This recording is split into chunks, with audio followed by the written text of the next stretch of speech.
জাতীয় বিশ্ববিদ্যালয়ের অধীনে ডিগ্রি প্রথম বর্ষ থেকে যারা দ্বিতীয় বর্ষে উত্তীর্ণ হয়ে গেছেন, অর্থাৎ বর্তমানে সেকেন্ড ইয়ারে পড়াশোনা করছেন, আপনাদের উপবৃত্তির নোটিশ প্রকাশ করা হয়েছে। গত কয়েকটা দিন আগে আমি আপনাদেরকে নোটিশটা দেখাতে পারিনি, তবে আজকে ওয়েবসাইটটা ওপেন করেই রেখেছি আমি। 14 মে নোটিশটা প্রকাশ হয়েছে। আমি নোটিশটা দেখাবো এবং কয়েকটা গুরুত্বপূর্ণ বিষয় আছে, যেমন আবেদন কবে থেকে শুরু, কোন লিঙ্কে আবেদন করতে হবে, কারা উপবৃত্তি প্রাপ্ত হবে, কত টাকা উপবৃত্তি দেওয়া হবে, কখন কখন দেওয়া হবে, সব কিছুই আজকের ভিডিওতে আলোচনা করব। চলুন শুরু করা যাক। এখানে নোটিশটা রয়েছে, আমি নোটিশটা একটু ডাউনলোড করি, তাহলে আরও ভালো বোঝা যাবে। তো আমি নোটিশটা ডাউনলোড করে নিয়েছি, এখন আমি নোটিশটা ওপেন করব।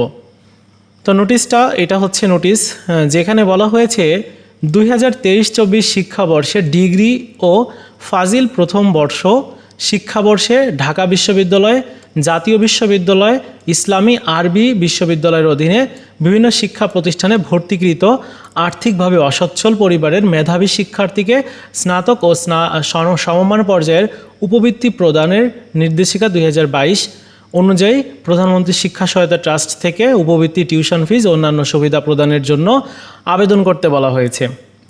তো এইটা কিন্তু স্নাতক পাস মানে ডিগ্রি পাস কোর্সের জন্য এই উপবৃত্তিটা, আর অবশ্যই প্রথম বর্ষ থেকে দ্বিতীয় বর্ষে যারা উত্তীর্ণ হয়েছেন তাদের জন্য আবেদন করতে হবে এই লিঙ্কে গিয়ে। তবে এখন গিয়ে আবেদন করার চেষ্টা করার দরকার নেই, কারণ আবেদন শুরুই হয়নি। আবেদন শুরু হবে আগামী 17 মে থেকে, চলবে 14 জুন পর্যন্ত। এই সময়টার মধ্যে প্রত্যেকটা স্টুডেন্ট, আপনারা যারা দ্বিতীয় বর্ষে এখন পড়ছেন, আপনাদেরকে বলবো আপনারা আবেদনটা করে রাখেন, কারণ অনেক সময় আপনার যদি কপাল ভালো থাকে তাহলে পেয়েও যেতে পারেন। অবশ্য আবেদন করার বেশ কিছু নিয়ম আছে, আমি একটু পর বলছি। এখানে আরও বেশ কিছু বিষয় আছে। তাহলে আমরা দুইটা জিনিস জানতে পারলাম, এক হচ্ছে 17 তারিখ থেকে আবেদন শুরু হবে এবং 14 জুন পর্যন্ত আবেদন চলবে। এছাড়া যারা ডিগ্রি পাস কোর্সে আছেন, আপনারাই শুধুমাত্র আবেদন করতে পারবেন 2023-24 শিক্ষাবর্ষে যারা ভর্তি হয়েছিলেন। এবার কারাই উপবৃত্তি প্রাপ্ত হবেন সেই শর্তগুলো কিন্তু এখানে উল্লেখ করেছে, সেগুলো একটু না বললেই নয়। এখানে কয়েকটা গুরুত্বপূর্ণ বিষয় উল্লেখ করেছে, একটু চাইলে দেখে নিতে পারেন। আমি উপবৃত্তি প্রাপ্তির যে শর্ত রয়েছে সেটি আপনাদের সাথে শেয়ার করব। বলছে যে স্নাতক ও সমমান পর্যায়ের অধ্যয়নরত নিয়মিত শিক্ষার্থী হতে হবে, শ্রেণীকক্ষে কমপক্ষে 70% উপস্থিতি থাকতে হবে, শিক্ষার্থীকে পূর্বের পরীক্ষার প্রকাশিত ফলাফলের শতকরা ন্যূনতম 60% নম্বরপ্রাপ্ত হতে হবে। মানে আপনাদের তো সিজিপিএ 4 এর মধ্যে রেজাল্ট দেওয়া হয়, তো আপনাকে মিনিমাম 3.00 প্রাপ্ত হতে হবে। যদি এমনটা হয় তাহলে চান্স বেশি হবে, মানে উপবৃত্তি পাওয়ার চান্সটা বেড়ে যাবে।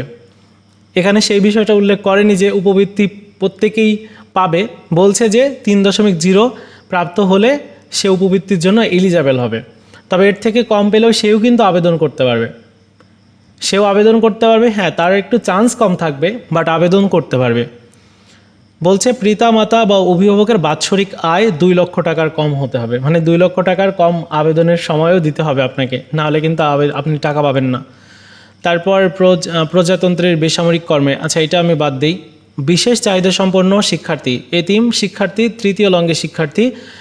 তৃতীয় লিঙ্গের শিক্ষার্থী, ভূমিহীন পরিবারের সন্তান, বীর মুক্তিযোদ্ধার সন্তান বা সন্তানের সন্তান, প্রাকৃতিক দুর্যোগের ক্ষতিগ্রস্ত এবং দুস্থ পরিবারের সন্তান, তারা উপবৃত্তি প্রাপ্তির ক্ষেত্রে অগ্রাধিকারটা বেশি পাবে। উপবৃত্তি কত টাকা দেওয়া হবে? একজন শিক্ষার্থীর বছরে এককালীন 5,000 টাকা উপবৃত্তি প্রাপ্তি হবেন। সো আপনি যদি প্রথম বর্ষে টাকাটা পান, তাহলে আপনি দ্বিতীয় বর্ষে এমনিতেই পাবেন, তৃতীয় বর্ষে এমনিতেই পাবেন। এখানে 5 বর্ষের উল্লেখ করেছে, জানি না কেন করেছে, যাই হোক।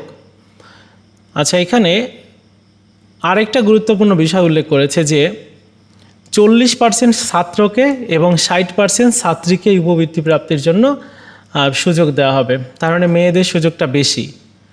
বিজ্ঞপ্তি প্রকাশের থেকে আবেদনের যে বিষয়টা, এখানে আর আসলে গুরুত্বপূর্ণ কোনো বিষয় নাই। আপাতত আপনারা ভিডিওটা স্কিপ করতে পারেন, আমি যদিও কয়েকটা কথা বলতে চাই।